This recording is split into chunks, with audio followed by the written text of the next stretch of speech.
friends, Assalamualaikum. நாங்கள் இன்றைக்கி நல்ல ஈஸியான மெத்தடில் நல்ல சாஃப்டாக ஸ்ரீலங்கன் ஸ்டைலுக்கு பலகாரம் எப்படி செய்கிறதுன்னு பார்ப்போம். இதுக்கு வந்து பச்சரிசி ஊற வச்சு அரைக்க தேவையில்லை ஃப்ரெண்ட்ஸ். நான் இன்றைக்கி கோதுமாவும் அரிசி மாவும் வச்சு எப்படி நல்ல ஈஸியான மெத்தடில் செய்கிறேன்னு காட்டிக்கிறேன். வாங்க ஃப்ரெண்ட்ஸ், இதை எப்படி செய்கிறதுன்னு பார்ப்போம். நீங்கள் இன்றைய தான் என்னோட வீடியோ ஃபஸ்ட் டைம் பார்க்குறேன்டா சப்ஸ்கிரைப் பண்ணிட்டு சைடில் இருக்கிற பெல் ஐக்கானையும் ப்ரெஸ் பண்ணிவிடுங்க ஃப்ரெண்ட்ஸ். அப்போ தான் நான் ஷேர் பண்ண எல்லா வீடியோவும் உங்களுக்கு யூடியூப்பில் ஃபஸ்ட்டில் வந்து காட்டும். பலகாரம் செய்கிறதுக்கு சீனி பானி காய்ச்சணும். அதுக்கு ஸ்டவ்வை மீடியம் ஃப்ளேமில் வச்சுட்டு நான் இதில் 1 கப் சுகர் ஆட் பண்ணுறேன். இது கூட 1 கப் வாட்டர் ஆட் பண்ணுறேன். நீங்கள் ஸ்வீட் கொஞ்சம் கூடுதலாக சாப்பிட்றது இருந்தால் 1.5 கப் சுகர் ஆட் பண்ணுங்கள். இதோட ஸ்வீட் கொஞ்சம் நார்மலாக தான் இருந்தது. 1.5 கப் சுகர் ஆட் பண்ணினீங்க என்றால் 1 கப் வாட்டர் ஆட் பண்ணுங்கள். இந்த பானி காய்ச்சறதுக்கு பதம் எதுவும் தேவையில்லை ஃப்ரெண்ட்ஸ். இந்த சுகர் நல்லா கரைஞ்சி வந்தாலே போதும். இதை நல்லா கொதிக்க விட்டு இந்த சுகரை நல்லா கரையும் வரைக்கும் நல்லா மிக்ஸ் பண்ணி விட்டுக்கோங்க. பாருங்கள், இந்த சுகர் சிரப் நல்லா கொதித்து நல்லா சுகர் எல்லாம் கரைஞ்சி வந்திக்குது. இப்போ நான் அப்படியே ஸ்டவ் ஆஃப் பண்ணிட்டு இதை அப்படியே ஆற வச்சுக்கிறேன். இந்த மாதிரி வாட்டரில் நீங்கள் ஆற வச்சிங்கன்றால் குயிக்காக இது ஆறி வந்துடும். அடுத்தது இந்த பலகாரம் நல்ல ப்ரௌன் கலர் வரத்துக்காக வேண்டி நாங்கள் கலர் ஆட் பண்ணணும். அந்த கலருக்கு நான் இன்றைக்கி சீனி தீச்சி தான் ஆட் பண்ண போகிறேன். நான் இதில் 1 டேபிள் ஸ்பூன் சுகர் ஆட் பண்ணிட்டு அதே டேபிள் ஸ்பூனில் 1/2 டேபிள் ஸ்பூன் வாட்டர் ஆட் பண்ணிட்டு ஸ்டவ்வை நல்லா மீடியம் ஃப்ளேமில் வச்சுட்டு இதை நல்லா கொதிக்க விட்டுறேன்.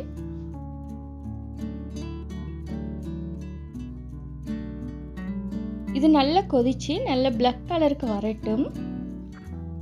இதுக்கு எங்களோட ஊர்லையெல்லாம் சீனி தீக்கிறது தான் சொல்லுவாங்க ஃப்ரெண்ட்ஸ். நான் இதே மெத்தடுக்கு இந்த பிளாக் சிரப் செஞ்சு கருப்பட்டி ஆட் பண்ணாமக்கி சுகர் மட்டும் ஆட் பண்ணி வட்டலாப்பம் எப்படி அவிக்கிறேன்ற ரெசிபி அப்லோட் பண்ணிக்கிறேன் ஃப்ரெண்ட்ஸ்.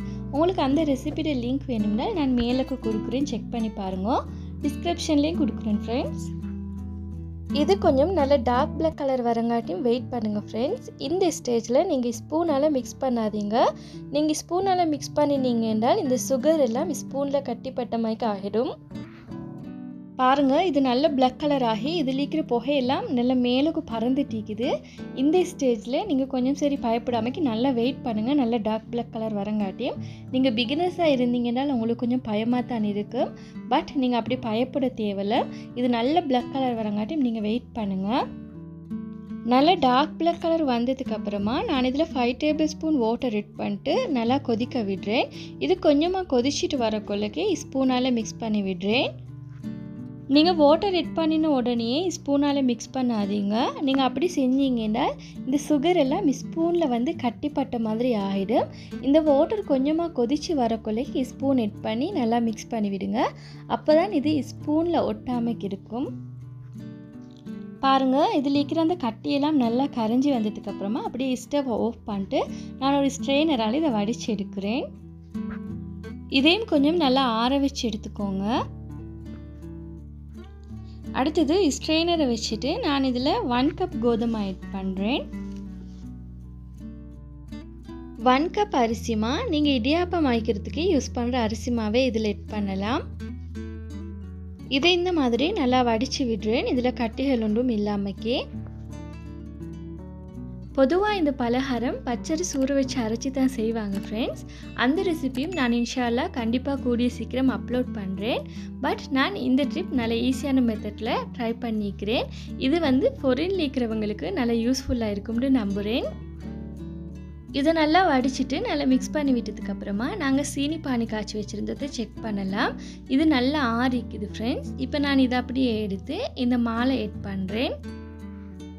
இந்த சீனி பானி எல்லாத்தையுமே நான் இதில் ஆட் பண்ணுறேன்.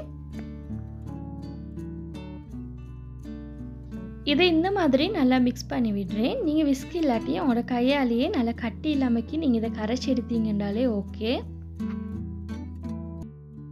பாருங்கள், நான் எல்லா சுகர் சிரப்பையும் ஆட் பண்ணதுக்கு அப்புறமாவும் இது கொஞ்சம் நல்லா திக்காகவே இருக்குது. நான் இதில் இன்னும் கொஞ்சம் வாட்டர் ஆட் பண்ணிட்டு இதை நல்லா மிக்ஸ் பண்ணி விடுறேன்.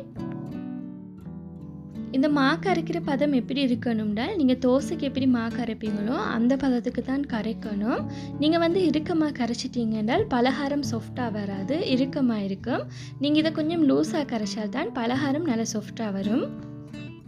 நான் இதில் கொஞ்சம் கொஞ்சமாக வாட்டர் ஆட் பண்ணிட்டு இதை நல்லா மிக்ஸ் பண்ணி விடுறேன். பாருங்கள் ஃப்ரெண்ட்ஸ், இந்த மாவு வந்து இந்த மாதிரி கொஞ்சம் ஃபோல்ட் ஆகணும். நாங்கள் எடுத்ததுமே குயிக்காக புழுகிற மாதிரி இருக்கணும். அப்படி இருந்தால் தான் பலகாரம் நல்லா சாஃப்டாக வரும். இப்போ இதில் கொஞ்சம் கலர் வரத்துக்காக வேண்டி நான் இந்த சீனி தீச்சி வச்சுருந்ததை ஆட் பண்ணுறேன். இதை மிச்சம் டார்க் ப்ரௌன் கலருக்கு நீங்கள் ஆட் பண்ணாதீங்க, லைட் கலருக்கே நீங்கள் ஆட் பண்ணுங்கள். ஏன்றால் இது ஆயிலில் போட்டு ஃப்ரை பண்ண கொள்ளைக்கும் இதில் கலர் கொஞ்சம் டார்க்காக வந்துடும்.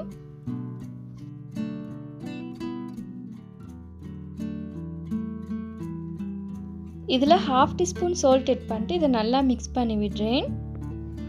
இப்போ பலகாரத்துக்கு மா கரைச்சாச்சு ஃப்ரெண்ட்ஸ். இப்போ இதை வந்து ஒரு 10 மினிட்ஸ்க்கு லிட்டால் கவர் பண்ணிட்டு இதை அப்படியே நான் வைக்கிறேன். இது கொஞ்சம் லைட்டாக ஊறி வந்ததுக்கப்புறமா அடுத்தது பலகாரம் ஃப்ரை பண்ணுறது எப்படின்னு பார்ப்போம்.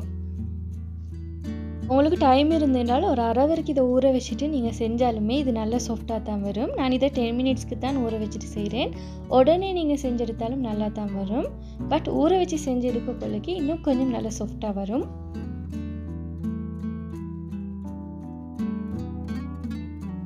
நான் இன்றைக்கி டேபிள் ஸ்பூன் அளவு தான் எடுத்துக்கிறேன். டேபிள் ஸ்பூன் அளவு எடுத்து நீங்கள் செய்ய கொள்ளைக்கு நல்ல ஸ்மால் சைஸ்ட பலகாரம் அளவுக்கு தான் வந்தது. இப்போ இதை அப்படியே ஆயிலில் போட்டு ஃப்ரை பண்ணி எடுக்கிறேன். இது 1 டேபிள் ஸ்பூன். பலகாரம் ஃப்ரை பண்ணுறதுக்கு இந்த மாதிரி சின்ன தாச்சி தான் நீங்கள் யூஸ் பண்ணணும், நல்ல குழியான தாச்சி. அப்போ தான் இந்த பலகாரத்தோட ஷேப் நல்லா வரும். நான் இன்றைக்கி ஆப்பம் செய்கிற தாச்சை தான் யூஸ் பண்ணிக்கிறேன் ஃப்ரெண்ட்ஸ். இது நொனஸ்டிக்காக இருக்கிறதால இது நல்லா ஒட்டாமைக்கே வந்துச்சு தாச்சில். நீங்கள் சும்மா நார்மல் தாச்சி யூஸ் பண்ணுறதுன்றால் நீங்கள் ஏற்கனவே குக் பண்ணினேன் நீங்கள் யூஸ் பண்ணின தாச்சை பார்த்தே எடுத்துக்கோங்க. நீங்கள் புதிய தாச்சில் இந்த மாதிரி பலகாரம் செய்ய பார்த்தீங்கன்னா சம்டைம் பலகாரம் இந்த தாச்சில் ஒட்டி வரும், சரியாக வராது. 2 பக்கமும் நல்லா பெரட்டி விட்டு நல்ல ப்ரௌன் கலர் வந்ததுக்கப்புறமா இதை அப்படியே நான் வேறையாக எடுக்கிறேன்.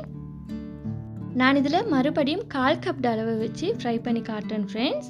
1 டேபிள் ஸ்பூன் அளவு எட் பண்ணி நான் ஃப்ரை பண்ண கொள்ளைக்கு பலகாரம் வந்து நல்ல ஸ்மால் சைஸுக்கு வந்தது. அதே 1/4 கப் அளவு வச்சு நான் எட் பண்ண கொள்ளைக்கு பலகாரம் மீடியம் சைஸுக்கு வந்தது. உங்களுக்கு எந்த சைஸுக்கு வேணும்னாலும் ஃப்ரை பண்ணி எடுக்கலாம்.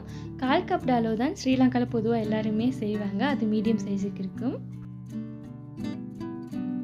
இவ்வளோ தான் ஃப்ரெண்ட்ஸ், எங்களோட பலகாரம் நல்லா ஈஸியாக ரெடி ஆகிடுது. இது நல்லா சாஃப்டாகவும் இருந்துச்சு, நல்லா டேஸ்ட்டாகவும் இருந்துச்சு. நீங்களும் ட்ரை பண்ணி பார்த்துட்டு எனக்கு கமெண்ட்டில் சொல்லுங்கள் எப்படி வந்துச்சுன்னு. இந்த வீடியோ உங்களுக்கு பிடிச்சிருந்துட்டால் ப்ளீஸ் ஃப்ரெண்ட்ஸ் லைக் பண்ணுங்கள், ஷேர் பண்ணுங்கள், கமெண்ட் பண்ணுங்கள். மறக்காமல் சப்ஸ்கிரைப் பண்ணிட்டு சைடில் இருக்கிற பெல் ஐக்கானை ப்ரெஸ் பண்ணிவிடுங்க. தேங்க்ஸ் ஃபார் வாட்சிங்.